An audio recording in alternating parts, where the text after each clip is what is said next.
Direktur Lokataru Del Pedro Marhain mengajukan pra-peradilan ke Pengadilan Negeri Jakarta Selatan terkait kasus dugaan penghasutan aksi demonstrasi. Del Pedro memohon agar majelis hakim menyatakan penetapan tersangkanya tidak sah. Sidang perdana permohonan pra-peradilan Del Pedro digelar di Pengadilan Negeri Jakarta Selatan. Kuasa hukum Del Pedro bilang penetapan tersangka terhadap Direktur Lokataru Del Pedro Marhain tidak sah dan memerintahkan Polda Metro Jaya segera membebaskan Del Pedro dari rutan.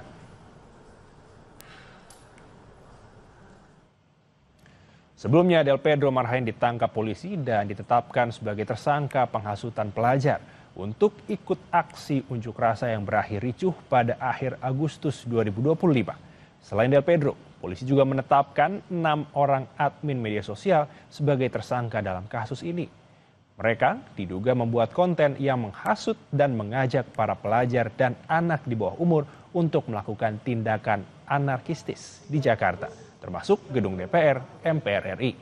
Keenamnya juga disebut melakukan siaran langsung saat aksi anarkistis itu dilakukan, sehingga dinilai memancing pelajar untuk datang ke gedung DPR, MPR RI.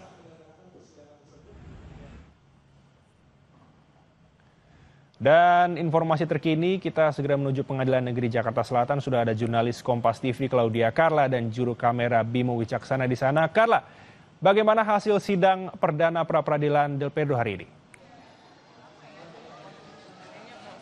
Ya, Aljen dan juga saudara, saya akan jelaskan sedikit terkait dengan bagaimana berjalannya proses sidang perdana pra-peradilan atas nama pemohon Del Pedro Marhain pada hari ini yang dimulai pada pukul 10 pagi tadi.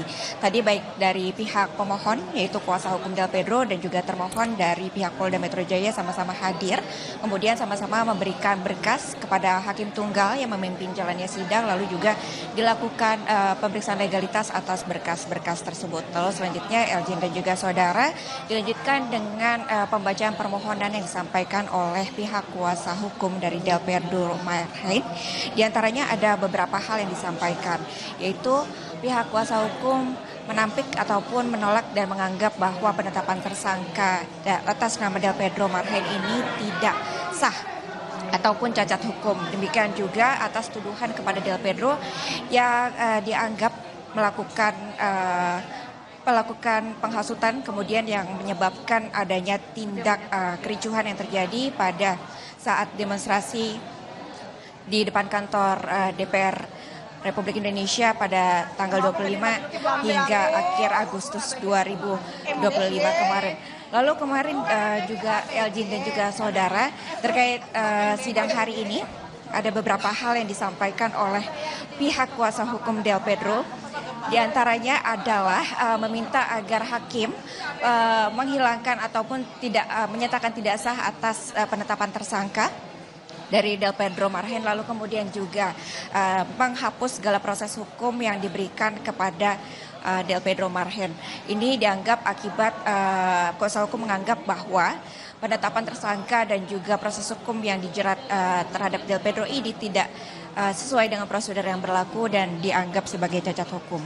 Lalu tadi pihak kuasa hukum Elgin dan juga saudara juga sempat menyampaikan permohonan kepada hakim tunggal untuk dapat menghadirkan Del Pedro pada sidang selanjutnya yang direncanakan akan kembali dijadwalkan pada hari Senin depan dengan agenda itu jawaban dari pihak termohon atas pembacaan permohonan yang disampaikan oleh pihak kuasa hukum Del Pedro pada hari ini.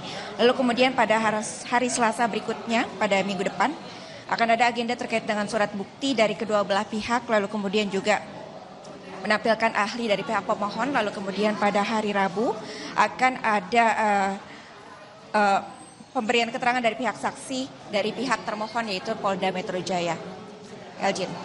Baik, terima kasih Claudia Carla dan juga juru kamera Bimo Wicaksana. Selamat bertugas kembali. Saudara, jangan beranjak dulu karena Kompas yang akan kembali dengan informasi 3 bulan beroperasi. Koperasi Merah Putih di Kelurahan Melawai, Jakarta Selatan masih sepi. Lokasi jadi salah satu faktor sepinya pembeli yang berbelanja di koperasi ini. Ada pula informasi sejumlah siswa korban keracunan setelah menyantap menu MBG di Kecamatan Cisarua, Lembang, Kabupaten Bandung Barat masih dirawat di rumah sakit.